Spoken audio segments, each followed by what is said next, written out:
Cuando se creó la Universidad Francisco Marroquín, nunca fue concebida como una institución educativa en sí, sino como un ideal, como una causa y como un poderoso agente de transformación. Esta es la diferencia entre la UFM y cualquier otra. La academia es el vehículo, claro, pero no el destino de lo que hacemos.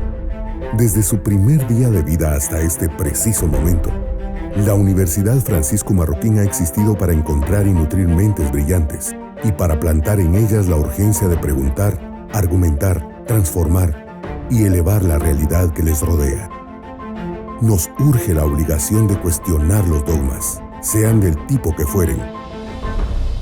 Nos rebelamos contra las tradiciones. Vivimos para crear nuestro propio destino, no para seguir mecánicamente reglas impuestas por otros. Existimos para forjar nuestros propios pensamientos, no para creer a ciegas en los hallazgos de terceros, por sublimes que parezcan.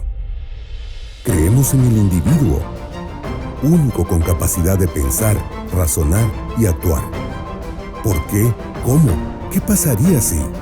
Este es el inicio más frecuente de las conversaciones en nuestras aulas. Creemos que no hay herramienta más poderosa que las preguntas, ni fuerza capaz de doblegar las ideas. Por eso no nos interesan las respuestas prefabricadas. Para nosotros, no hay verdades absolutas. Creemos en la libertad como en nuestra brújula y en la responsabilidad como en nuestro norte. Nos inspiran los ideales y acciones de pensadores, maestros y fundadores, individuos que han transformado la historia. Nos consume buscar, encontrar y acompañar a jóvenes mentes en su búsqueda personal y dotarlas de las herramientas para que al cambiar su destino, alteren la historia y empujen adelante a su comunidad, a su país y a su planeta. Estas no son simples palabras. Llevamos 50 años actuando. ¿Tienes alguna pregunta? Vamos a dar inicio a esta conferencia, La economía chilena del éxito a la incertidumbre. El día de hoy, la Facultad de Ciencias Económicas y la Escuela de Negocios de la Universidad Francisco Marroquín está presentando a un experto en temas de economía chilena y la verdad es que con mucha preocupación vemos las circunstancias que se van desarrollando en diferentes países de América Latina. Constantemente leemos noticias en los diferentes medios de comunicación que nos preocupan sobre el futuro que puedan tener cada uno de nuestros países. Todos recordamos con cierta nostalgia estos años de bonanza en la economía chilena, en donde de muchas formas se convirtió en un ejemplo para toda la región, siendo verdaderamente líder en temas institucionales, en temas de empresa, en temas de cómo administrar pues muchas de las áreas de la función pública. Y la verdad es que poco a poco en estos últimos meses y años recientes hemos ido viendo cómo algunas de estas cosas vienen cambiando y se debilitan. Siempre nos gusta recordar que este tema es un tema que nos atañe a todos y que cuanto más podamos aprender sobre lo que está sucediendo allí, más podemos también cuestionarnos sobre la realidad que vivimos en cada uno de nuestros países. Así que quiero darles la bienvenida en conjunto con el doctor Helmut Chávez, decano de la Escuela de Negocios. Mi nombre es Mónica Río Nevado de Celaya, decana de la Facultad de Ciencias Económicas. Helmut, no sé si usted quisiera dar también la bienvenida antes de presentar al conferencista. Sí, Mónica, muchísimas gracias y efectivamente estamos muy entusiasmados por esta conferencia y agradecerle a Rolf que haya aceptado la invitación. Y como decía Mónica, creo que es un tema de suma importancia para nuestros países en Latinoamérica y que tenemos mucho que aprender del caso chileno. Entonces, muy emocionados y agradecidos de estar acá. También queremos contarles que van a haber algunas actividades posteriores a esta apertura sobre este tema del análisis de la economía chilena que damos inicio el día de hoy. Así que estén pendientes para algunas invitaciones que vienen para eventos futuros. Daremos algún detalle al final de la presentación de hoy. Bueno, déjenme presentarles a nuestro invitado de honor, nuestro invitado especial, que además es amigo de la Universidad Francisco Marroquín, de quien hemos aprendido mucho. Rolf Luders, él tiene un PhD en Economía de la Universidad de Chicago. Es catedrático en Stanford University y en la Pontificia Universidad Católica de Chile. En el campo de la consultoría, Helmut, ¿quiere compartir un poco la experiencia de Rolf? Sí, Rolf es consultor ocasional del Banco Mundial, de Naciones Unidas, de Agencia para el Desarrollo Internacional de Estados Unidos y otras organizaciones internacionales. Además es director y consultor de empresas. Y un dato también interesante que ustedes verán durante la conferencia de Rolf, que va a dar una visión desde el origen de todo este tema chileno y la experiencia que han tenido. Él fue ministro de Economía y Hacienda en Chile en los años de 1982 y 83. Pues sin más ni más, queremos darle la bienvenida a Rolf y muchas gracias por acompañarnos a todos ustedes que están también el día de hoy. Les recordamos que al final habrá un periodo de preguntas y respuestas, así que si tienen preguntas pueden ponerlas en el chat. Helmut y yo estaremos acompañando a Rolf en la parte de moderación de las preguntas. Muchas gracias. Muchas gracias, Mónica. Muchas gracias, Helmut.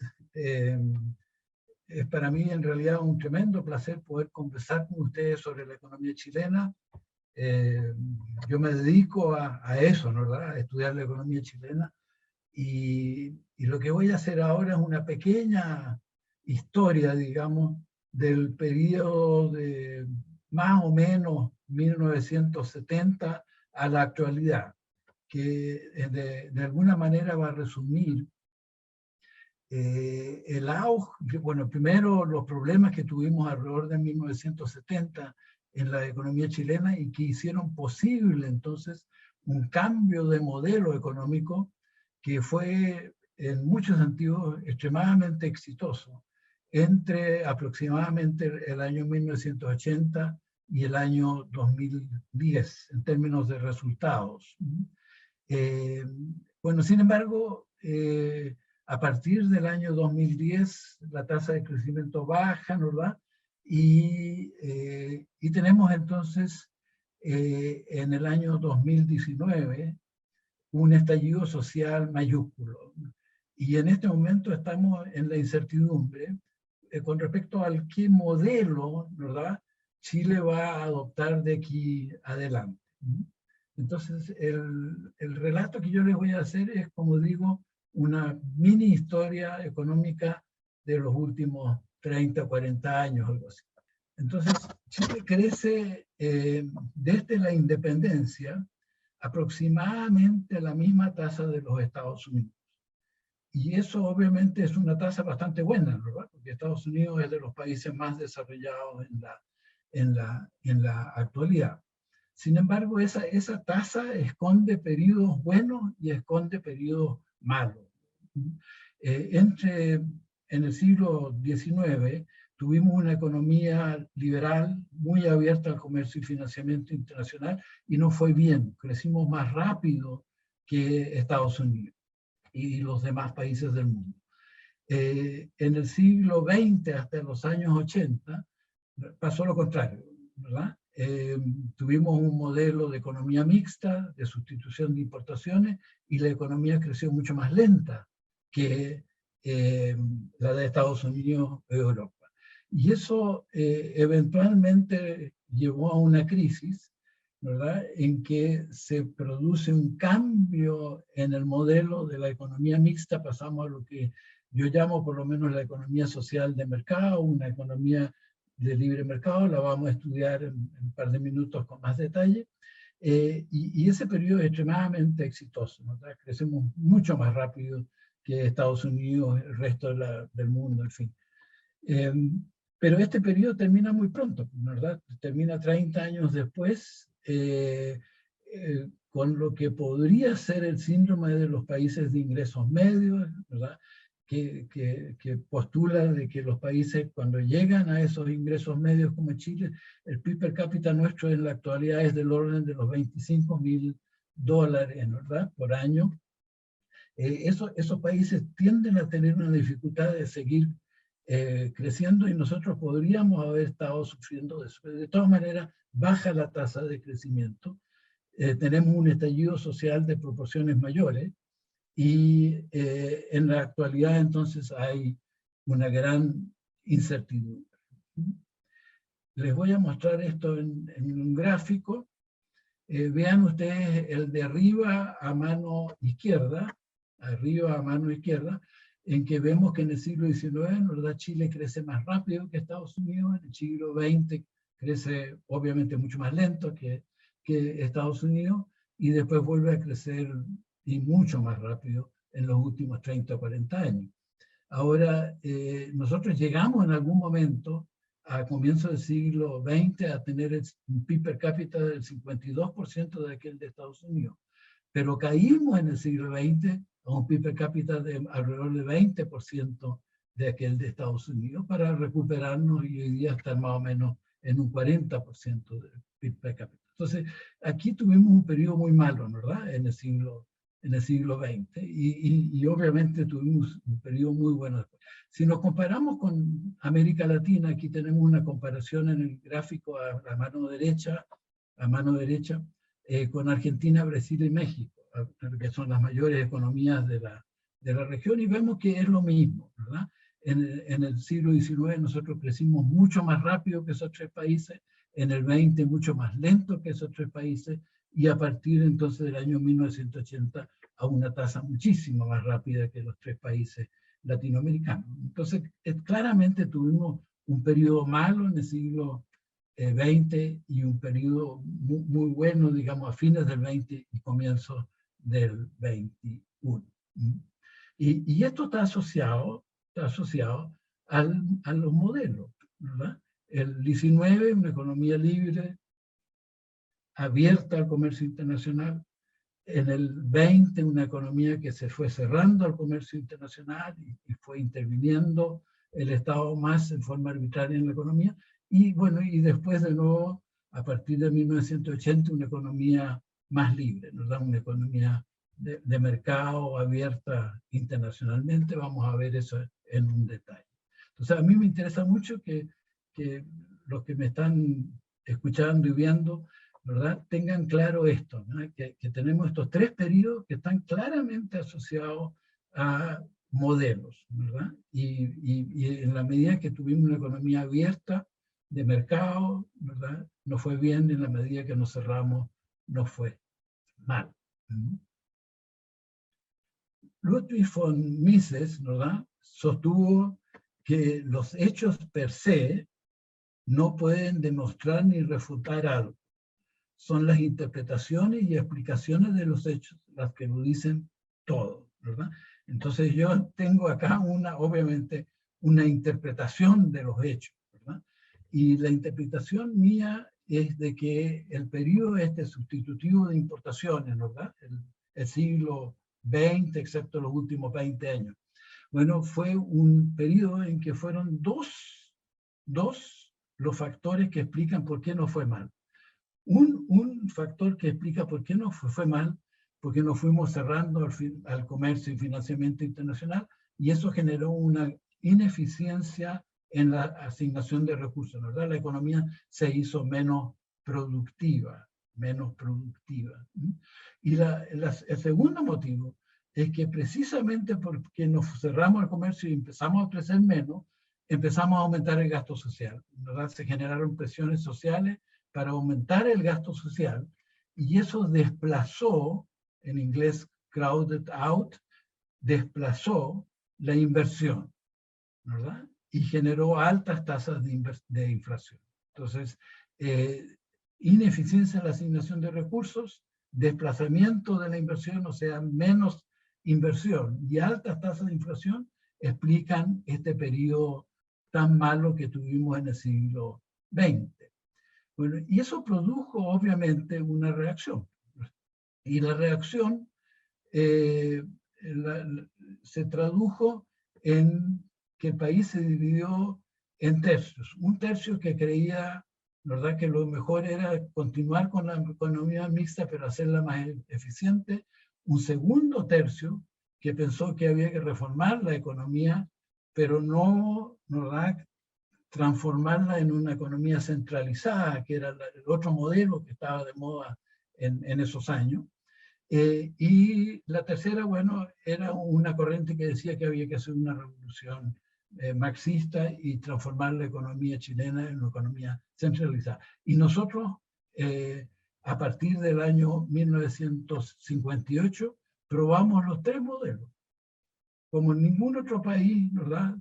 Yo creo que del mundo, ¿verdad? En forma bien nítida, ¿verdad? Tuvimos 3 gobiernos seguidos, cada uno tratando de transformar la economía chilena de acuerdo a la imagen que tenía. Primero, ¿verdad? Un intento conservador, después un intento reformador con reformas bien profundas, ¿verdad? Que se conoció ese periodo como la Revolución en Libertad, en que hubo reformas agrarias, reformas educacionales, reformas fiscales, reformas de comercio internacional y qué sé yo. Y finalmente, ¿verdad? La vía revolucionaria de corte marxista, ¿no? De corte marxista, ¿verdad? Que trató de transformar la economía chilena en una economía centralizada y que se conoce como el socialismo con sabor a empanadas y vino y tinto. ¿Por qué? ¿Verdad? Porque lo que trató de hacer Allende, que fue el presidente de esa época, y sus partidarios, los socialistas y los comunistas, es transformar la economía chilena en una centralizada, pero democráticamente, ¿verdad? Que no se había hecho antes en ninguna parte. Y tampoco se logró por lo demás en el caso chileno. Bien, lo triste es de que los 3 intentos de esto, ¿verdad? De conservar, de reformar, de revolucionar, no dieron resultados, ¿verdad? No fueron capaces de controlar la inflación, no fueron capaces de acelerar la tasa de crecimiento económico. Y bueno, y esto culmina en la época del gobierno de Allende, ¿verdad? En la época del comunismo, socialismo, termina con un país que tiene una tasa de inflación del 500% en un año, en el año 1973, en que el PIB cae en un 6%, y las reservas internacionales se agotaron. Y eso llevó a una crisis mayor, ¿verdad? Y finalmente los militares tuvieron que intervenir, ¿verdad? Este es el periodo del presidente Pinochet en Chile.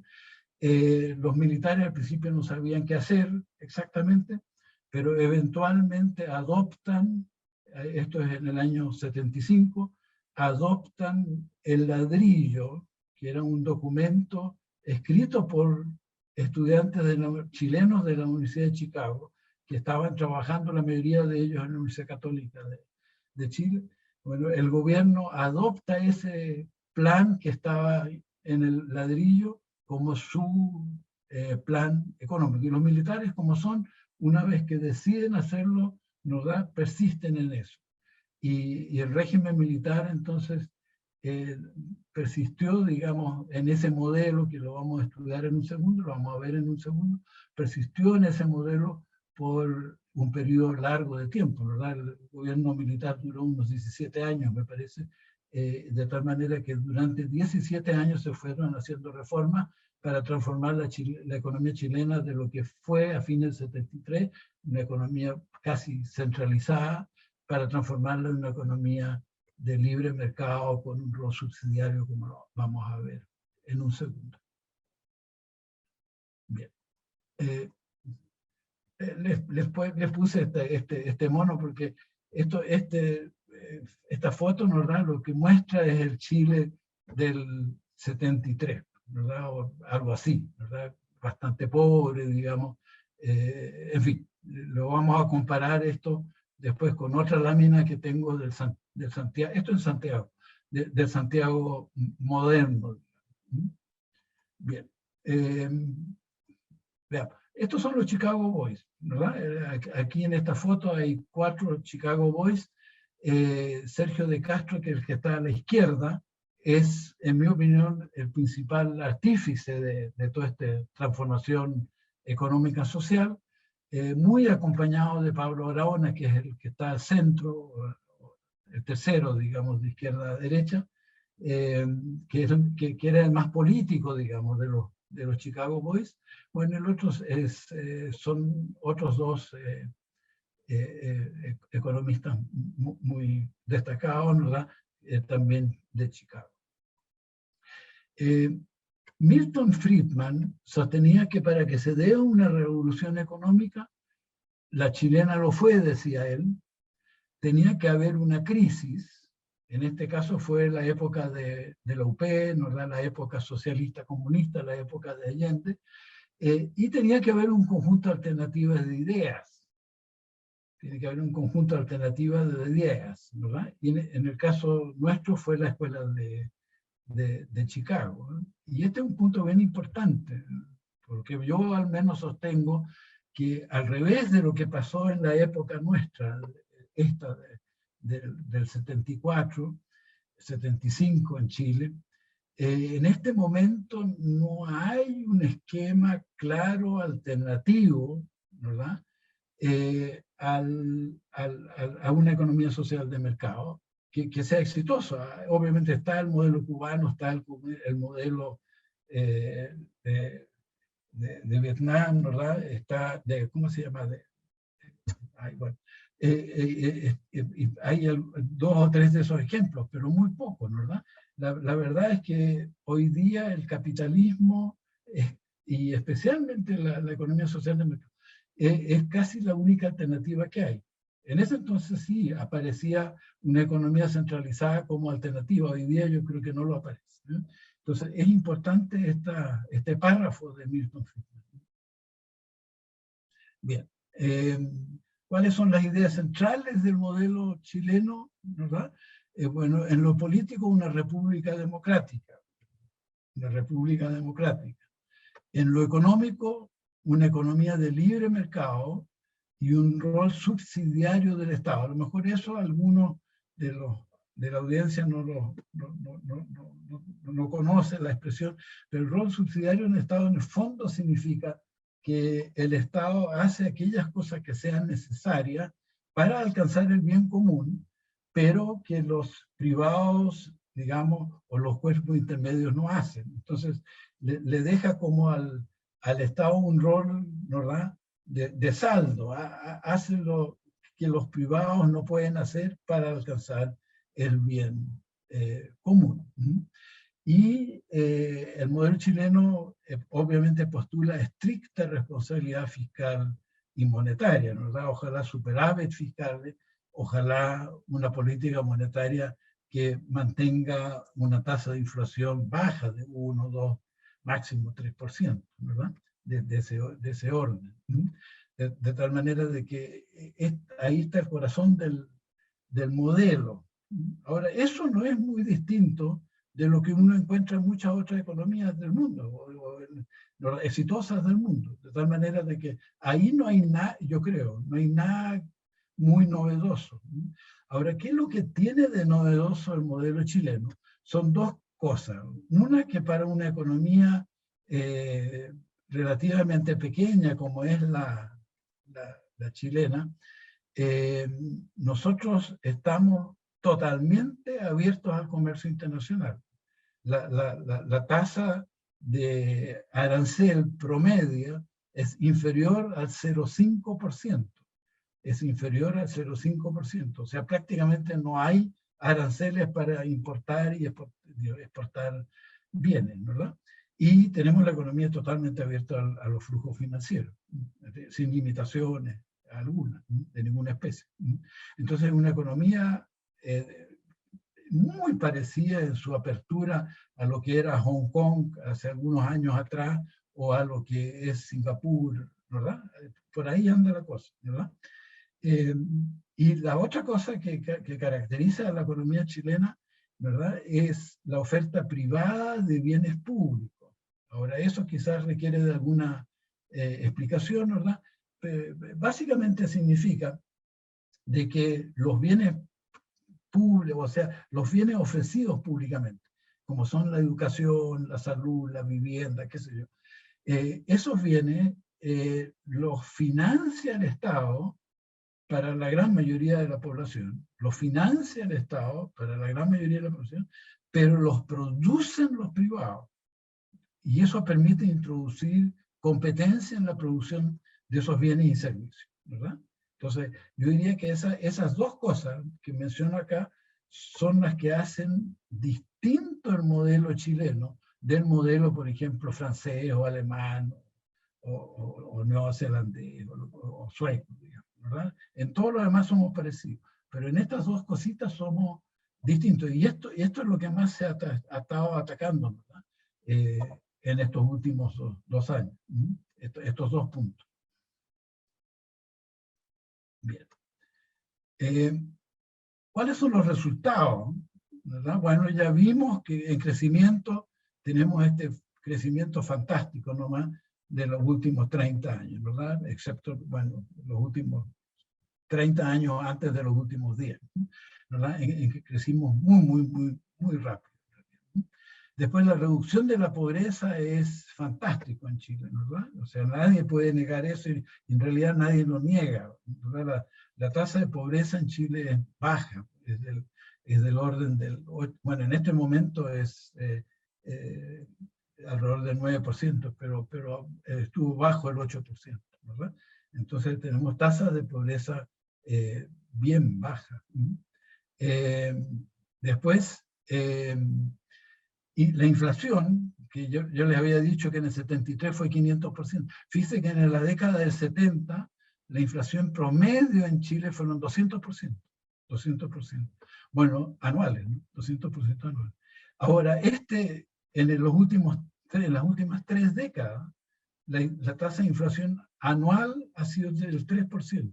3.3, 3.2, 3.1 la siguiente, ¿verdad?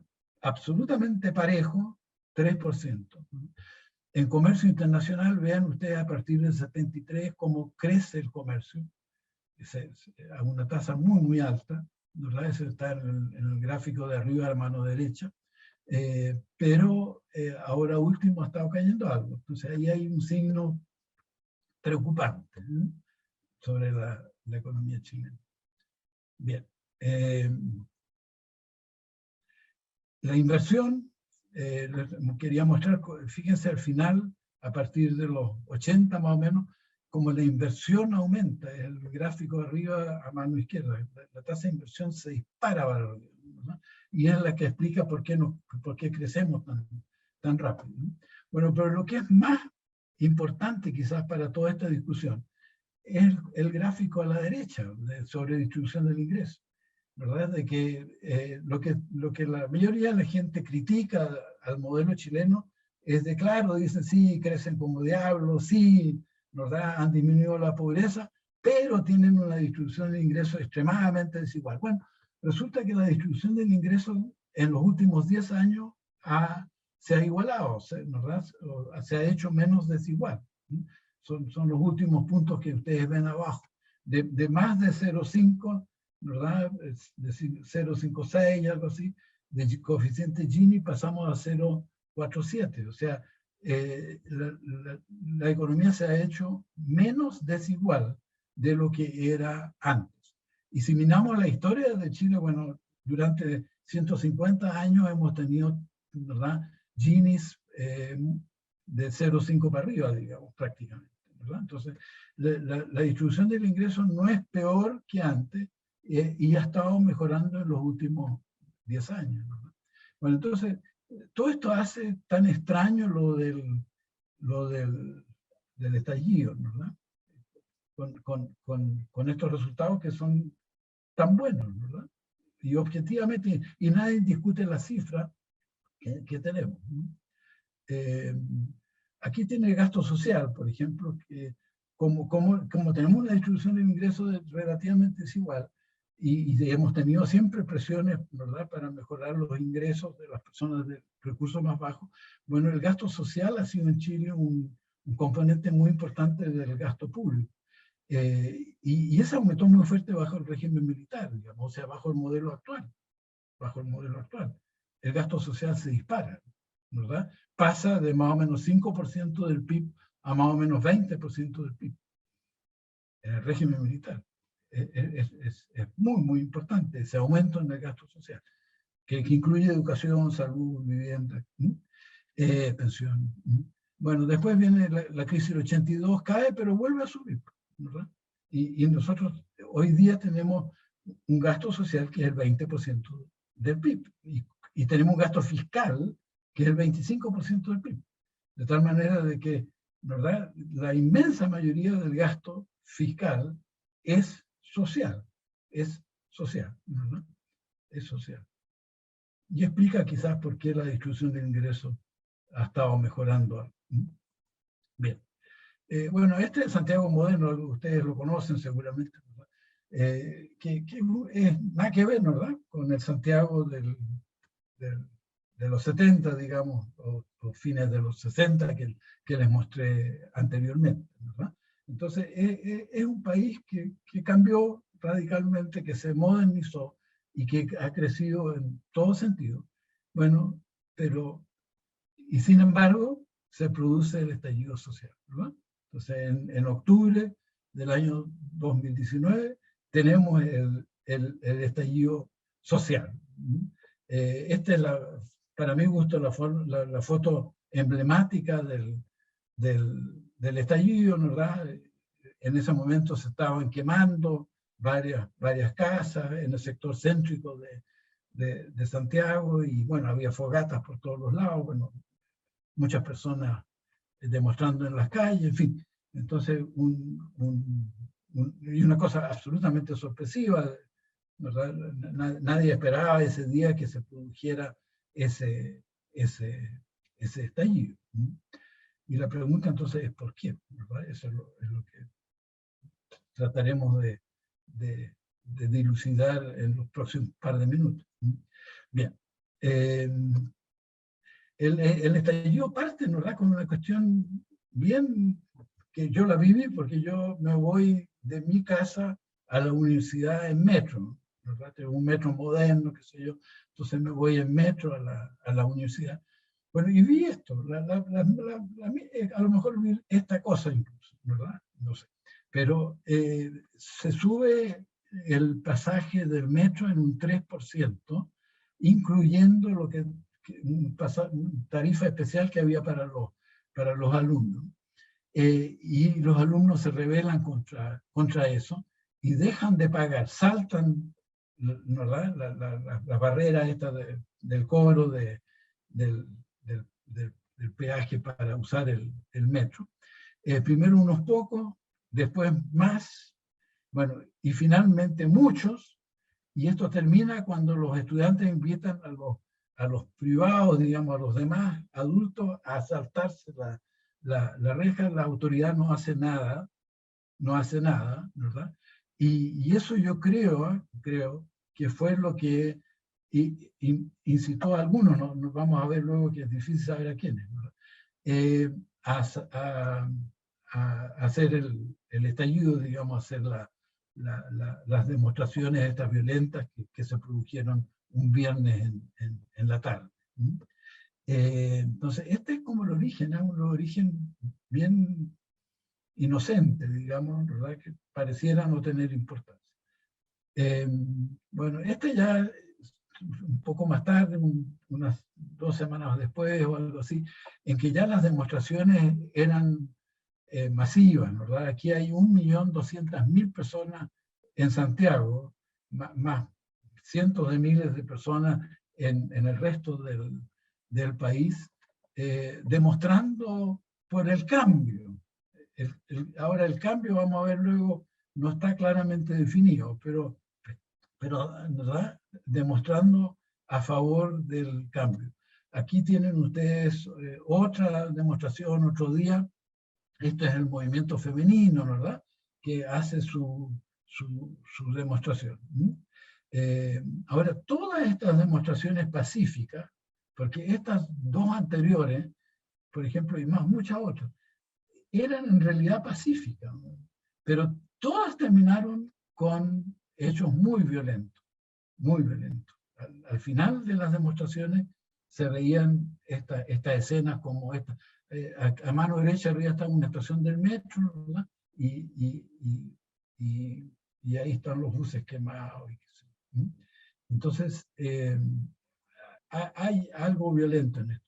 Yo aquí les muestro la Plaza Baquedano a mano izquierda, y antes del estallido, y les muestro la misma plaza ahora, después del estallido, de las demostraciones que siguen de vez en cuando los viernes por las tardes.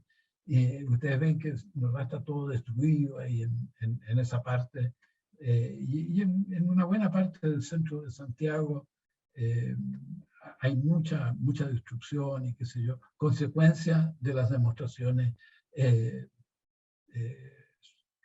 sociales, digamos, ¿verdad? Que experimentamos. Bien, entonces, bueno, aquí quería decirles que esto se junta con la pandemia, ¿no? ¿Verdad? Porque esto es octubre del año 2019 y la pandemia a nosotros por lo menos nos empezó a afectar en febrero, marzo del 2020, ¿no? De tal manera de que el estallido viene unos 5 o 6 meses antes de la pandemia, ¿no? Y yo en esta presentación quiero hacer abstracción de la pandemia, quiero como dejarla a un lado para centrarme en el problema que yo creo que es central en el caso de Chile, ¿verdad? Que es el movimiento social que pretende cambiar el modelo, ¿no? Bien, entonces, lo interesante del movimiento social es que lo interesante es que parece ser espontáneo. No hay un vocero, nadie se atribuye el movimiento, ¿verdad? Pareciera que fuese algo absolutamente espontáneo, ¿verdad? Yo creo que no es así, ¿eh? pero aparece como que fuese así, ¿verdad? Ok, ahora, como no hay vocero, es difícil saber exactamente qué es lo que quieren, ¿verdad? Entonces, hay que sacarlo de las encuestas, de las qué sé yo, de las declaraciones, en fin, que se hacen en la prensa, y de ahí entonces yo deduzco que lo que quieren, en primer lugar, es cambiar el modelo de desarrollo. Esa es la petición básica, cambiar el modelo de desarrollo. Y eso obviamente que es el modelo de Chicago, o la economía social de mercado. Entonces, esto es lo que quieren cambiar. Ahora, en particular, quieren una nueva constitución. Sostienen de que la constitución actual que tenemos la hizo Pinochet y que por lo tanto, esa digamos, tiene, como está escrita para defender el modelo de economía social de mercado y qué sé yo. Y entonces ellos quieren una nueva constitución que les permita, digamos, definir un nuevo modelo de desarrollo. Ahora, ellos quieren, además de eso, cambios en las políticas públicas y quieren cambios en los sistemas de pensiones, salud, educación, gobiernos territoriales y legislación ambiental, aumentando fuertemente, digamos, la injerencia estatal. En muchos casos quieren que estos bienes y servicios que se prestan, ¿verdad? Ya les dije, en forma, se financia por el Estado, pero se producen privadamente, bueno, que esos servicios pasen a manos del Estado, que los maneje el Estado, ¿verdad? También quieren que se terminen los abusos. Se alega que muchas empresas, digamos, abusan, ¿verdad? Del poder que tienen y quieren que se termine con eso. Y en eso, en muchos casos, implica estatizar las empresas, ¿verdad? Y finalmente quieren más igualdad de trato. Sostienen de que no todas las personas en Chile reciben exactamente el mismo trato. Entonces, esas son las demandas que hay. Y bien. Ahora, una cosa interesante es que el movimiento social goza de un apoyo popular mayoritario. Si uno ve las encuestas, ve las votaciones últimas, en general, ¿verdad? Esas reflejan un apoyo mayoritario al movimiento social. ¿Sí? Y para mí, por lo menos, más interesante es de que de la gente que apoya el movimiento una mayoría, o sea, más del 50%, ¿verdad? Sostienen de que la violencia es necesaria para lograr las reformas necesarias que quieren hacer. Entonces, este movimiento no es minoritario, es un movimiento que es popular, digamos. Es popular. Las instituciones se han ido deslegitimando, ¿verdad? Hay en realidad de parte del movimiento una campaña, por ejemplo, de deslegitimar la policía, ¿verdad? Pero otras instituciones también se han deslegitimizado. Y eso yo creo que es de la mayor gravedad. Bien, entonces la situación es muy compleja, ¿verdad? Y yo pienso que la pregunta clave es si las demandas del movimiento social son legítimas o no. Si no lo fuesen, es un problema de relato. Y hay un buen grupo de personas en Chile que cree que todo el problema es un problema del relato, ¿verdad? Que la izquierda ha sido capaz de relatar bien una oposición al modelo, y nosotros no hemos sido capaces de tener un relato para defender el modelo. Entonces, eso sería el caso, ¿verdad? Si no fuesen legítimas. Ahora, en cambio, si fuesen legítimas las demandas, hay que preguntarse por qué se produjeron y hay que buscarle solución. Esa es como la tarea, digamos, de nosotros. Ahora, yo personalmente, esta es una opinión personal, tengo la convicción, ¿verdad?, que los actuales problemas de Chile no se pueden atribuir solo a la falta de un relato adecuado. Creo que hay algunos problemas, ¿verdad? Y sobre todo creo que hay un problema de expectativas exageradas, ¿verdad?, que llevan a esta reacción popular en contra del modelo. Yo creo que en la base de todo esto hay una decepción bastante generalizada, ¿verdad?, con la promesa de que el modelo iba a generar igualdad de oportunidades y meritocracia. Igualdad de oportunidades y meritocracia. Y yo creo que en parte esas expectativas que se crearon, ¿verdad?, no se han dado. Entonces, en particular, que lo que creo que persisten importantes diferencias en calidad de la educación y de la provisión de salud, ¿verdad? O sea, que la calidad de la educación y de salud no es la misma para todos los chilenos, y eso lo resiente la gente, pero fue una de las promesas, entre comillas, ¿verdad?, que se hicieron cuando se instauró el modelo. Después, yo creo que sigue siendo cierto que la cuna juega un rol muy importante en que las personas puedan o no lograr en la vida, ¿verdad? O sea, depende de dónde tú naces, ¿verdad?, puedes o no puedes llegar. Mucho menos que antes, mucho mejor ahora que antes. Lo mismo por lo demás pasa con la educación y la salud y qué sé yo, pero todavía hay diferencias bien importantes, y los políticos, ¿verdad?, trataban de, vía promesa, ¿verdad?, generar una expectativa, ¿verdad?, que simplemente el modelo no podía satisfacer. Ok. Y finalmente también es cierto que las diferencias absolutas de ingresos, han seguido aumentando a pesar de que la distribución de ingresos mejora. Eso es una cuestión técnica que si alguien después quiere podemos discutirla, pero las diferencias absolutas de ingresos hoy día son mayores que antes, a pesar de que la distribución de ingresos es más igualitaria. Entonces ahí tenemos problemas, ¿verdad?, con estas cosas.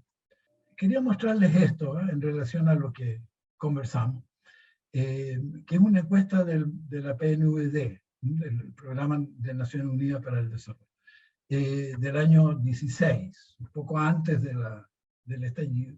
Y ¿qué es lo que muestra? Ese muestra que a la gente entrevistada, ¿verdad?, le molesta principalmente que haya personas que tengan acceso a un mejor servicio de salud que otras. Les molesta mucho, ¿verdad?, que tengan acceso a un mejor sistema educacional que otras, ¿verdad? Les molesta mucho que no se traten a todas las personas con la misma dignidad. Les molesta bastante, ¿verdad?, que haya personas que tengan más oportunidades que otras. En fin, y fíjense que en esta lista está como en el sexto lugar, algo así, el séptimo lugar, las diferencias de ingresos. O sea que no es tanto el problema del ingreso, ¿verdad?, el que genera la reacción en contra del modelo, sino es en buena parte, ¿verdad?, son otras cosas, son tratos, son, bueno, salud, educación, en fin. Y está ahí concentrado el problema, creo yo. Y eso es lo que muestran las encuestas. Entonces veamos lo siguiente, que si uno acepta la tesis de que la población esperaba un grado significativamente mayor de integración social, ¿verdad?, que esperaba un grado significativo, ¿verdad?, la que no se produjo, entonces hay que preguntarse por qué el estallido se produjo en octubre de 2019 y no en otra época, ¿verdad? Porque podría haberse producido 2 o 3 años antes, o a lo mejor 2 o 3 años después, ¿verdad? Porque durante todo ese periodo de tiempo tuvimos esa misma diferencia de expectativas, ¿verdad? Y yo creo que también tiene que ver con expectativas defraudadas, y esta vez de ingresos.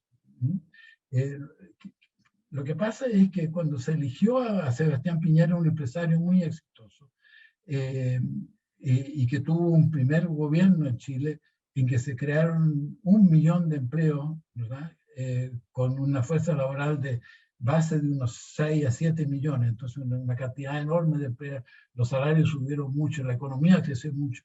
Entonces cuando se eligió a Piñera ahora, la gente esperaba que iba a pasar lo mismo, que llegando Piñera al poder, ¿verdad?, la tasa de crecimiento que venía bajando, ¿verdad?, lo vimos antes, venía bajando, se iba a acelerar nuevamente, los ingresos iban a subir, en fin, y la gente se endeudó, y se endeudó fuertemente, ¿verdad? Entonces, cuando en el año 2019 quedó claro, ¿verdad?, de que la economía no iba a seguir creciendo a tasas altas, sino que iba a volver a crecer alrededor del 2 o 3%, que era lo que estaba creciendo antes de Piñera 2, la gente se desesperó, porque con los ingresos que tenían no eran capaces de servir sus deudas, ¿verdad? Bueno, entonces era el momento preciso, digamos, ¿verdad?, de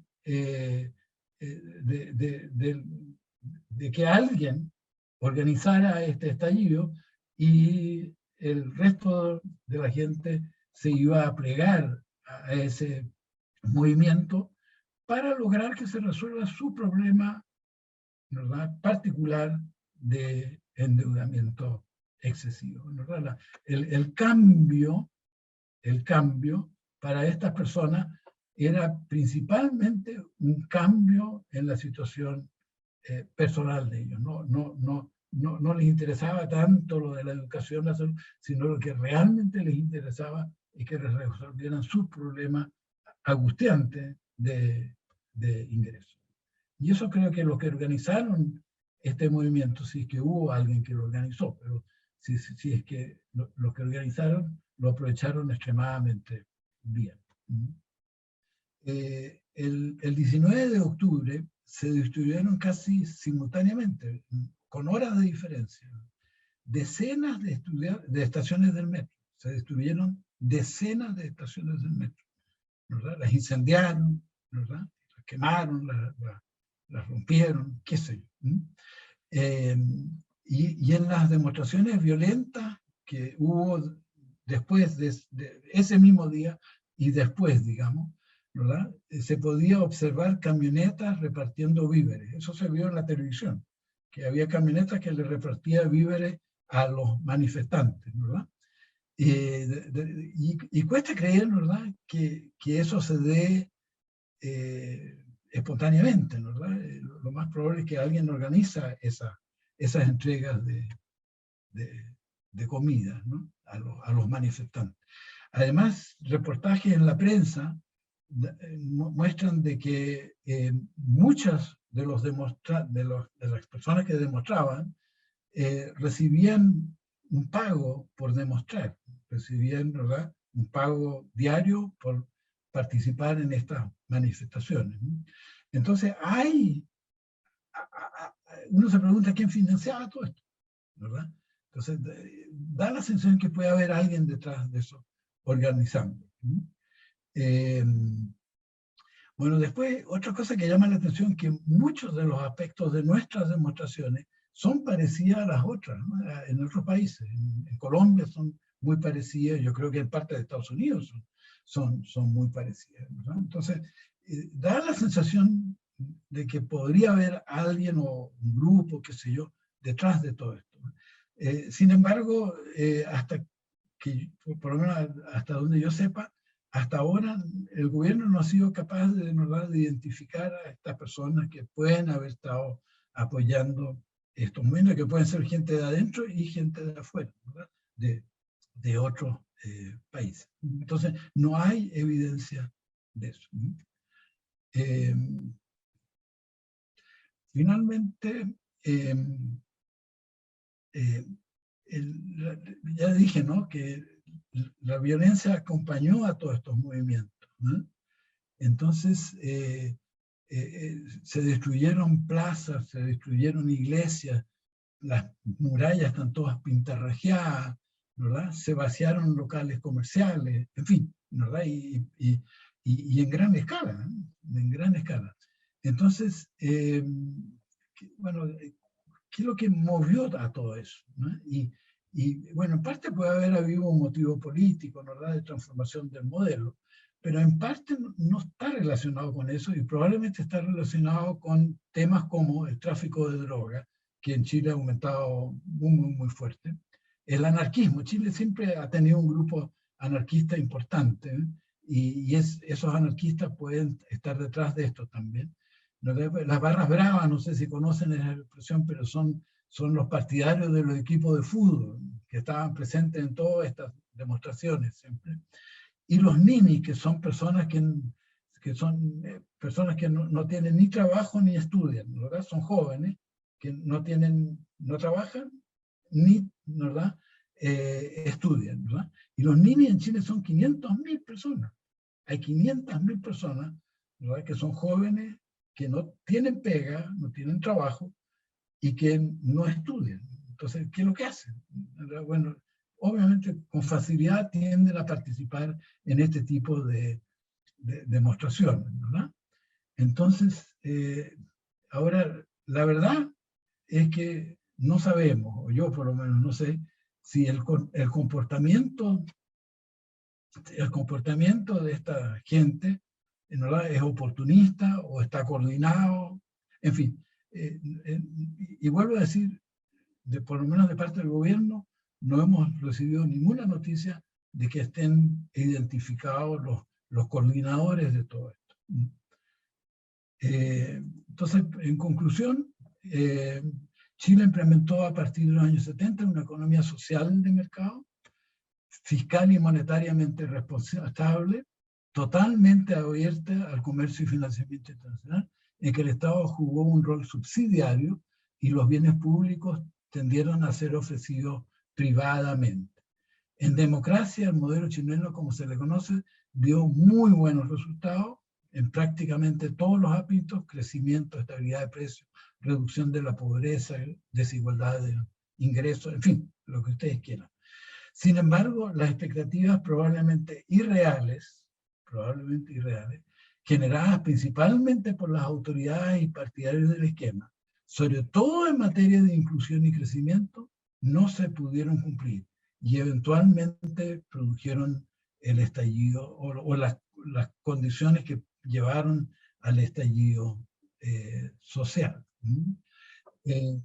Ese estallido de octubre de 2019 y la pandemia del COVID-19 han generado un alto nivel de incertidumbre económica en Chile, aunque los efectos de la pandemia parecieran estar controlados, ¿no? Yo creo. Finalmente, la economía ha incluso superado ahora en agosto los niveles de actividad previos a la pandemia. O sea, ¿verdad? La economía está funcionando bien, digamos, pero su futuro desarrollo depende de los resultados de la Convención Constitucional, ¿verdad? La convención que se eligió popularmente para redactar una nueva constitución, y de las elecciones de los próximos meses, porque vamos a elegir el Congreso y vamos a elegir al presidente antes de fin de año.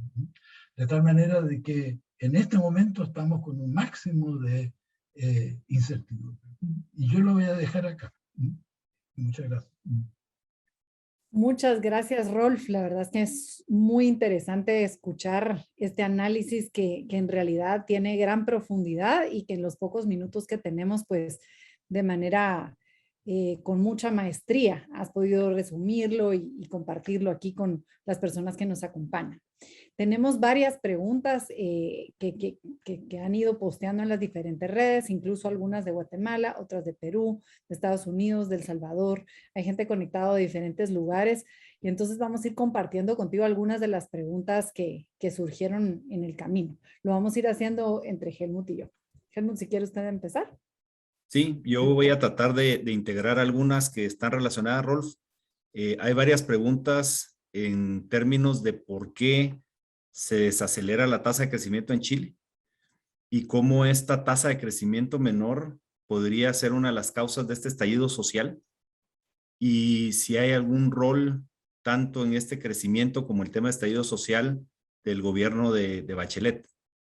Sí, ahora sí, yo creo que sí, ¿te fijas?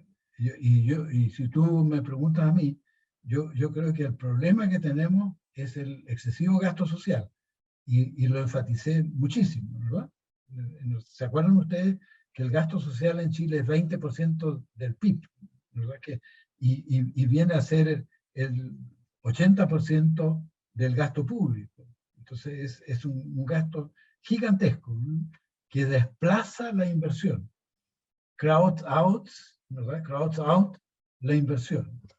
Y ese gasto social efectivamente aumentó mucho en la época de la presidenta Bachelet. Así que yo creo que sí, que tiene que ver algo con eso, ¿verdad? Ahora es cierto que después tuvimos el primer gobierno de Sebastián Piñera y no corrige ese problema, ¿te fijas? Y tampoco lo corrige el segundo gobierno de Piñera, y probablemente ningún gobierno se atreva a reducir ese alto nivel de gasto. O sea, si tú ves, ¿te acuerdas tú el síndrome del país de ingreso medio? El síndrome del ingreso del país de ingreso medio se produce básicamente por una falta de ahorro e inversión, ¿verdad? En todos los países que sufren ese síndrome. Y nosotros lo sufrimos porque aumentamos, creo yo, en exceso el gasto social. Pero políticamente es muy difícil bajarlo. Ahí está el problema. Hay algunas preguntas que van en torno a dos situaciones. Uno habla si, en su opinión, el tema de un cambio constitucional realmente generaría la ruta de solución que se está persiguiendo, exigiendo, solicitando, en fin. Y por el otro lado, el tema de las elecciones. Entonces, son dos cosas distintas, pero ¿en dónde encuentra usted que hay mayor oportunidad para resolver el problema o mayor riesgo para el pueblo chileno? Yo creo que el mayor riesgo es la Constitución. O sea, mi opinión personal es de que la clave es que se mantenga el sistema democrático. Si somos capaces, ¿verdad?, de mantener el sistema democrático, tenemos siempre la posibilidad de alternancia de poder y poder ir corrigiendo, ¿verdad?, cualquier error que se cometa en materia de políticas públicas. Y eso está básicamente determinado por la Constitución. En la medida que la Constitución sea, como dicen, ¿verdad?, el techo para todos, yo no veo gran problema. Puede que en algún momento se adopten políticas económicas inadecuadas, pero esas se pueden corregir luego.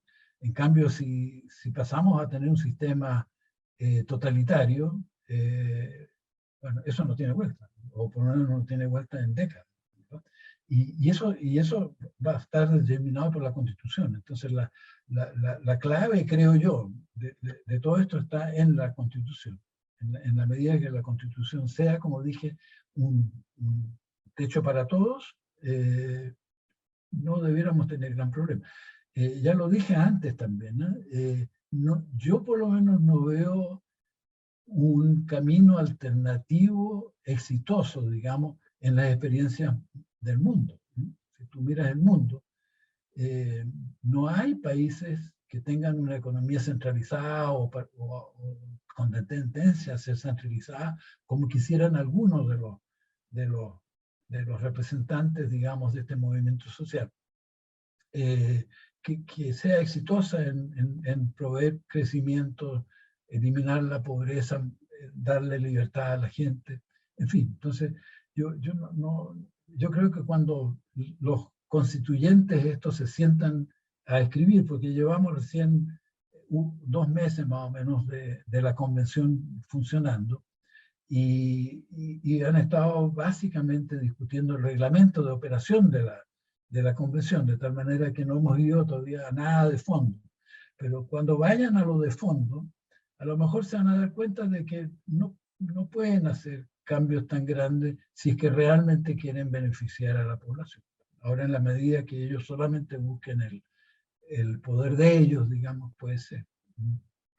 Pero ahora, en cuanto a las elecciones presidenciales, en este momento tenemos 2 candidatos que van liderando, digamos, las encuestas, uno de centro izquierda, el otro de izquierda. Ahora, el de centro izquierda, perdón, uno de centro. El de centro aparece como de centro derecha, ¿verdad? Pero es realmente un candidato de centro. Y el otro es de izquierda, y aparece como de centro izquierda. Esos 2 candidatos tienen programas que no son tan distintos, creo yo, ¿eh? No son tan distintos. Pero lo bueno es que el de centro derecha, está liderando las encuestas, ¿verdad? Y con un margen apreciable de ventaja sobre el otro candidato. De tal manera que el presidente podría ser una persona, ¿verdad?, que no quiere hacer mayores cambios, digamos, a los fundamentos del modelo que tenemos en Chile. Ahora, el otro a lo mejor lo quiere hacer, pero no lo va a poder hacer, ¿verdad? Porque para ganar la elección, el candidato de centro-izquierda-izquierda tiene que moverse al centro y va a tener que cumplir con su programa. Entonces, yo creo que por el lado de la elección presidencial la cosa se ve bastante bien. Pero en el Congreso hay más dudas, ¿verdad? Y por el momento yo por lo menos no tengo una opinión formada de cuál podría ser la característica del Congreso. La característica de la Convención Constitucional claramente es de centro izquierda bien marcada. Rolf, efectivamente, como comentaste en tu conferencia, Chile es un referente exitoso de la implementación de un modelo de mercado. Y también comentaste en reiteradas ocasiones el rol y la importancia del marco institucional. Y mi pregunta es, Chile sufre un embate, y aquí voy a tratar de integrar también varios comentarios que han planteado como preguntas. Sufre un embate sin precedentes, pero tiene un marco institucional también sólido que han logrado desarrollar a través del tiempo. Si comparas lo que está pasando con Chile hacia otros países que no tenemos un marco institucional tan sólido, ¿cuál es tu perspectiva? Digamos, si Chile va a poder soportar esto de mejor forma precisamente por la importancia que le dieron al marco institucional, y si este marco que carecen otros países, incluyendo Guatemala, sería una señal de alerta de que no vamos a poder soportar un embate de este tipo como lo podría estar haciendo Chile. ¿Y cuál es tu expectativa sobre el futuro de Chile dado el marco institucional que desarrollaron? Y la pregunta es súper importante y muy interesante, ¿no? Porque en Chile efectivamente ese marco institucional se ha quebrado. Por ejemplo, una parte, yo creo que importante desde el punto de vista económico de ese marco, era la exclusividad que tenía el Ejecutivo, el Poder Ejecutivo, para proponer medidas que implicasen gastos fiscales, ¿verdad? Entonces, el Congreso no podía aumentar el presupuesto presentado por el Ejecutivo, aunque lo quisiera, pero no tenía el poder. El poder exclusivo en materia económica lo tiene en Chile, de acuerdo a la legislación nuestra, el Ejecutivo, el Poder Ejecutivo. Bueno, sin embargo, eso se ha quebrado, y se ha quebrado por la vía de que hacen una reforma constitucional para gastar plata en cualquier cosa, ¿verdad? Y como tienen para esos fines los 2/3 de los votos, entonces, bueno, en el fondo están burlando la Constitución. Después yo tengo mis dudas también, qué es lo que pasa en materia de, espérate, perdón, y tengo mis dudas, qué es lo que pasa en materia de orden y seguridad, en que en teoría el Estado tiene el monopolio de la fuerza, ¿no? Sin embargo, en la práctica eso no sucede, ¿verdad? Obviamente, con todas estas demostraciones que tenemos y una especie de casi semiguerra en un sector del sur de Chile. Entonces, bien, la pregunta en el fondo es, ¿cómo logras tú volver a que los chilenos acuerden o a respetar estrictamente las instituciones? Ahora, ¿y por qué no lo hacen actualmente? Y probablemente no lo hagan actualmente porque tenemos en estos momentos un sistema electoral que tiende a dispersar el poder en el Congreso. Y esa dispersión en el Congreso hace que cada congresal, lo único que le interesa es, ¿verdad?, que haya medidas que lo favorezcan para poder ser reelecto. Entonces, el sistema electoral yo creo que ha sido funesto. Hubo un cambio en el sistema electoral en los últimos 2 o 3 años, que ha sido funesto, porque ese es el que permite esta dispersión en el poder y por lo tanto, ¿verdad?, esta tendencia a quebrar las reglas institucionales. Ahora, si van a la larga lograr quebrar las reglas institucionales o no, no lo sé, ¿verdad? No lo sé.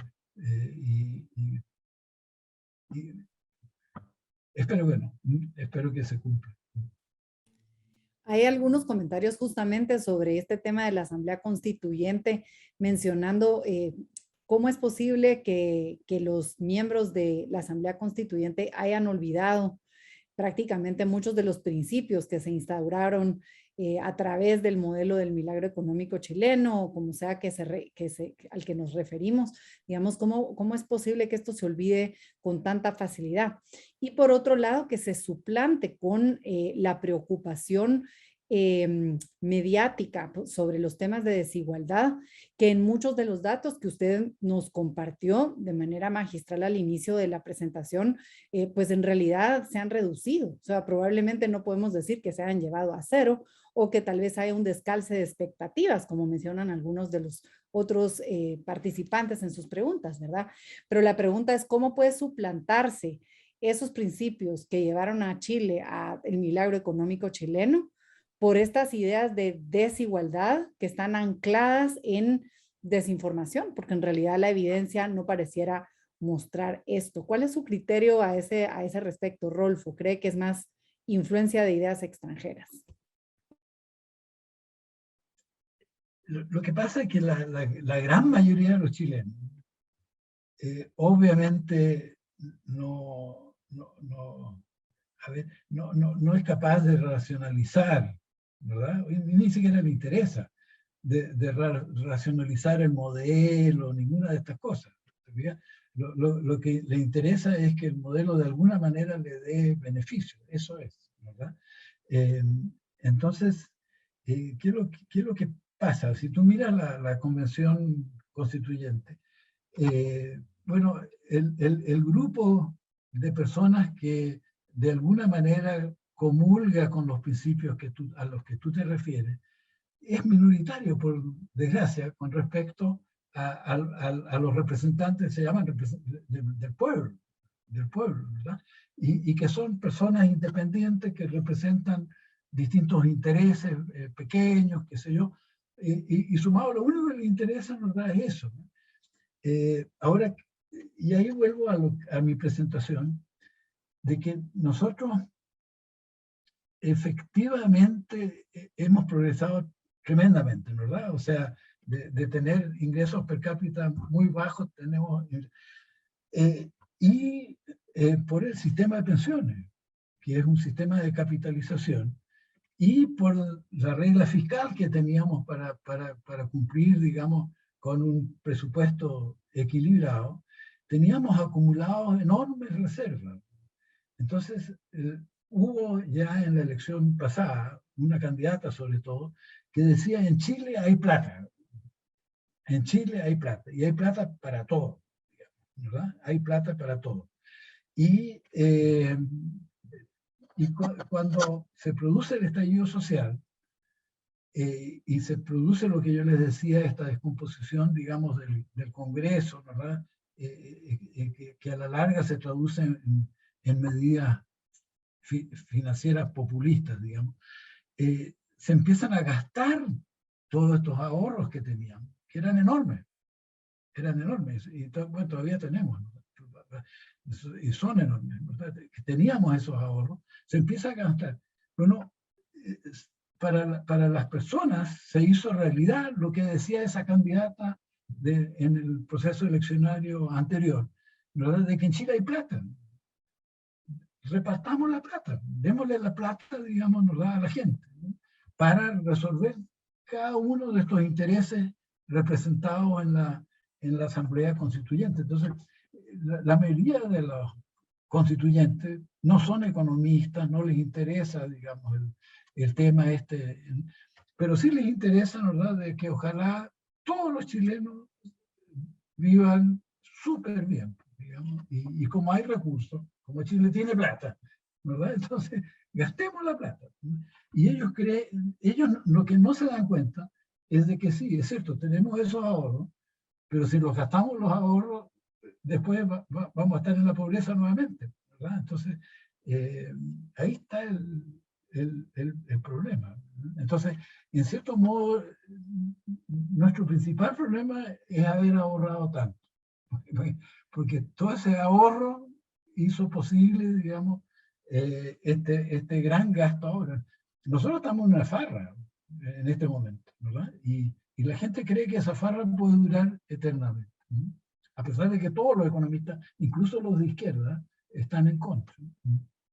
Rolf, en esa misma línea, ¿considerarías que es muy difícil atribuir los beneficios o los resultados o el problema de un modelo económico, porque es un tema muy abstracto? Y tal vez aquí la pregunta es, ¿dirías que parte de esto es que en algún momento se dejó el modelo original chileno y empieza a ser un modelo más como Estado benefactor, con los datos que decías de este 20% de gasto público tal, y que se está culpando de una consecuencia de un giro de modelo al modelo original? Y esto atado al mismo tema de estas expectativas que mencionabas, que probablemente podrían ser irreales, que se le exigía un modelo que ya no está hoy por hoy. ¿Crees que esto puede ser parte de la causa? Bueno, es parte de la causa, ¿verdad? Pero yo creo que hay que reconocer de que nunca los chilenos promedio, digamos, ¿verdad?, realmente compartieron el sacrificio que implica el modelo nuestro. El modelo nuestro, pero que no es nuestro, Una economía de mercado impone una disciplina tremenda. Una economía de mercado bien manejada, bien estructurada, impone una disciplina tremenda a las personas. Tienen que trabajar, tienen que ahorrar, tienen que competir. Y eso al chileno promedio yo no creo que le gustara. Entonces, yo creo que esta reacción fue en parte una reacción en contra de un modelo que les imponía una disciplina que ellos no creían, ¿verdad?, que se justificara. Y vuelvo a lo mismo de anterior. Ellos creen que, o sea, la mayoría de los chilenos, ¿no?, cree que pueden gastar todo o sea, que el país tiene los recursos necesarios para que todo el mundo pueda gastar todo lo necesario para vivir muy bien, todos, ¿te fijas? Y no se dan cuenta de que eso simplemente no es posible. Muchas gracias, Rolf. La verdad es que muchas preguntas todavía ahí en el chat pendientes. Creemos que como siempre decimos en las actividades de la universidad, así como la universidad fue fundada con una pregunta y ahora celebramos sus 50 años, qué bueno que actividades como esta nos despierten muchas preguntas a todos los que están aquí participando el día de hoy en las diferentes plataformas y a todos los que tengan oportunidad de ver después esta excelente presentación. Quisiera resaltar uno de los temas que tú mencionaste como lo que realmente fue el éxito de esos años de tanto crecimiento, esos años en donde hubo un impacto positivo en muchas de estas variables que tuvimos oportunidad de ver. Y básicamente mencionaste tres que son bastante comunes, pero que tampoco podemos descuidar y recordar pues justamente que es la eterna vigilancia, diría Jefferson, que siempre debemos tener sobre todos estos aspectos. El primero, decías tú, ser una república democrática, la responsabilidad fiscal y monetaria, y todo el tema del libre mercado y rol subsidiario del Estado. Son temas que debemos cuidar celosamente, cada uno de nosotros, en los países en los que estamos. Y luego los dos temas que mencionaste que eran claves diferenciadores. Uno es pelear por una completa apertura comercial y financiera, que creo que debemos cuestionarnos en nuestros propios países cuál es esa condición y cómo podemos empujar las fronteras, digamos, de esta apertura comercial y financiera que podemos encontrar. Y por último, promover la competencia en el servicio de estos bienes públicos, es decir, la oferta privada de servicios públicos, por decir así, ¿verdad? Y cómo nosotros podemos lograr empujar también más por estas iniciativas que de alguna manera nos pueden conducir a esas buenas prácticas que llevaron a Chile a un punto en particular. Cerramos con esta reflexión. Perdón, no sé si Rolf quieres agregar algo. ¿Te puedo agregar una cosa? Por favor. Ojalá no generar expectativas que no se pueden cumplir. Que en el fondo la lección de todo esto, creo yo. Excelente punto. Sí, excelente punto. Muchas gracias por incluirlo en ese listado.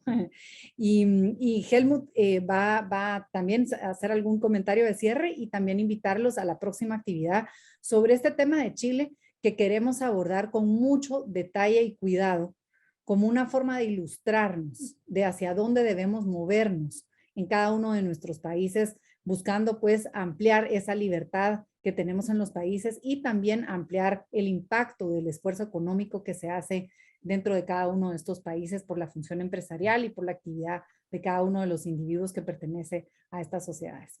Helmut. Y muchísimas gracias, Rolf, por estar con nosotros el día de hoy. No, gracias a usted, ha sido un placer. Muy buenas preguntas, difíciles de contestar. Que quedan para la reflexión. Gracias, Rolf, gracias, Helmut, y gracias a todos los participantes. Muchísimas gracias por acompañarnos. A todo el equipo de la UFM, gracias por la coordinación de la actividad. Oye, gracias también a Katia. Exacto, a Katia, que aquí la estamos viendo, y a New Media. Muchas gracias.